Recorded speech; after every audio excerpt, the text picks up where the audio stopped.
Hi guys, pag-uusapan natin ngayon ang kaisa-isang product na ni-recommend ni Dr. Alvin, which is ang Hikari. Tontororoon. And by the way guys, so ubos ko na nga pala yung isang bottle niya. And sobrang lakas makasosyal ng lalagyanan niya kasi babasagin siya. So pag-uusapan natin ngayon yung benefits ng product na ito. And kung legit nga ba yung mga reviews na nakikita natin sa TikTok. Keep on watching. So, yung ating Hikari guys ay oral sunblock, which is isa yun sa kauna-unahang sinasabi ng iba ding nag-review about sa product na ito. And doon sa mga mahilig magpa-araw and mahilig mag-sunblock, I think maganda siyang isabay sa inyong mga daily routine. And also guys, meron siya, syempre hindi mawawala ang ating glutathione, fern block, crystal tomato, and meron din siyang vitamin C. So guys, nung ginamit ko to, actually, na-compare ko siya dun sa mga ibang glutathione brand na tinaray ko. Kasi yung iba, talaga guys, to be honest, sumasakit yung ulo ko. Minsan nawawala naman ako ng gana kumain. Lalo na, syempre, ang recommend capsule na kailangan mong i-apply everyday is 2 to 3 capsules per day. Which is minsan nakaka-apekto talaga siya. Lalo na dun sa mga kagaya ko na sobrang sensitive ng tiyan.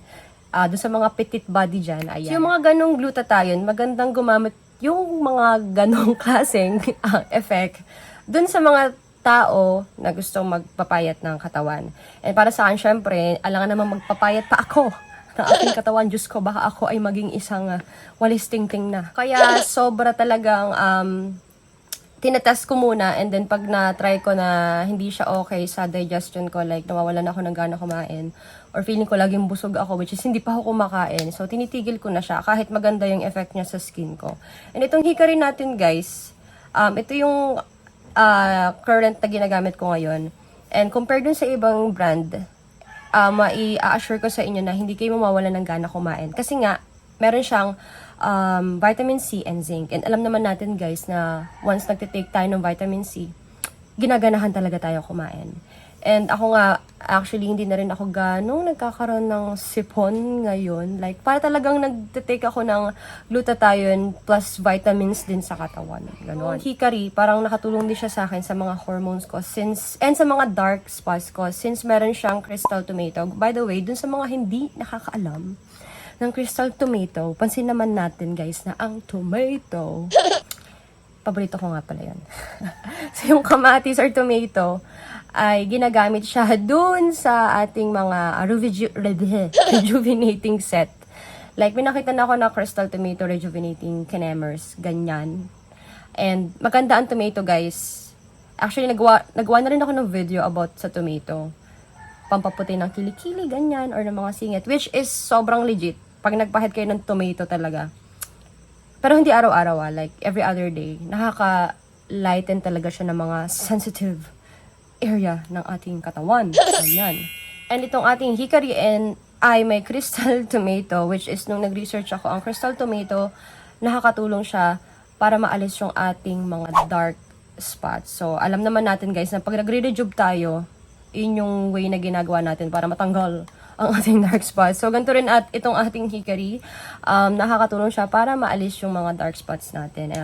Medyo meron, ewan ko, pero parang nawala siya.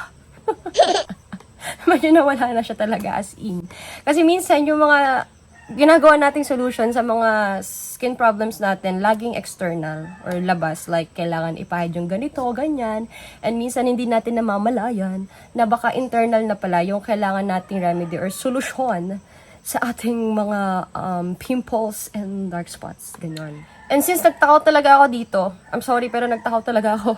Pero iba-iba kasi yung effect niya. May mga iba naman na normal lang, ganyan. So sa akin talaga, nagtakaw talaga ako. Siguro gawa talaga ng vitamin C kasi hiyang ako sa vitamin C. And guys, sabayan niyo siya ng tubig. Napansin ko talaga din na luminis. Yung ihi ko like sobrang puti. So guys, yung pagtitake ng ating Hikari, may napanood ako ng ibang reviews na nagtitake sila like 4 capsule daily.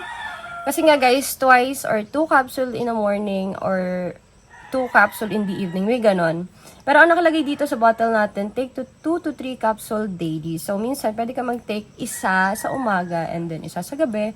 Or kung gusto mo naman 2 sa umaga, isa sa gabi. Basta guys, para sa akin, i-take mo siya pagkatapos mo kumain. I'm sorry guys kung wala akong mapakita ang capsule kasi naubos ko siya, kasalanan ko rin. And doon sa mga nagtatanong pa, paano malalaman kung legit or fake ang isang hikari? Unang-una guys, makapansin nyo yung capsule niya.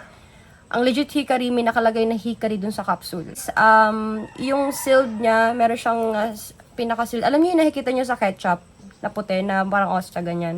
So yun, meron ganon yung mga legit na glutathione natin. And meron tong hikari, nakadikit na nga lang dito. And natanggal ko na yung isa. And then may bulak siya sa loob. Guys, babasagin yung lalagyanan niya. And gold yung kanyang takip. Ayan. So guys, ito ay 60 capsules. So depende na yun sa inyo kung paano nyo ito patatagalin. Kung gusto nyo ay 1 buwan lamang or 2 buwan. Depende sa pagtitake ng capsule nyo guys. And yung content ng capsule natin ay, syempre, meron siyang L-glutathione na 400 mg. So I think ito yung pinakamalaking portion na meron yung ating capsule. Meron siyang 400 guys, milligram na L-glutathione. And then, yung sumunod na doon na 100 ay yung vitamin C. Ayan. So guys, nga pala, just to remind you guys na itong ating hikari ay made in Japan. It is a Japan glutathione, which is alam naman natin na ang mga Japanese ay sobrang galing sa mga product ng pampaputi, whether it's soap or capsule or kahit anong liquid na pampaganda ng skin. Kaya pansin nyo guys, yung ating mga Japanese people ay sobrang gaganda ng mga balat nila. Kasi known sila for doing 2,000 years later. Ayun guys, so kilala sila sa paggawa or pag-create ng mga magagandang supplement for our skin. Ayun! Yun lamang guys, and thank you so much for watching. Sana medyo nakatulong ang video na ito para mabudol kayo.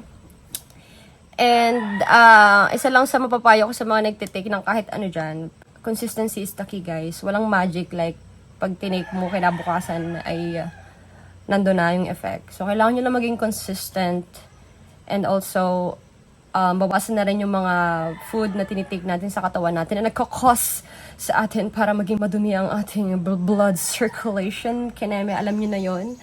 So, discipline lang din talaga, guys. Yun lamang, guys. And mabuhay kayo ng sobrang saya. Hello and Vermont na!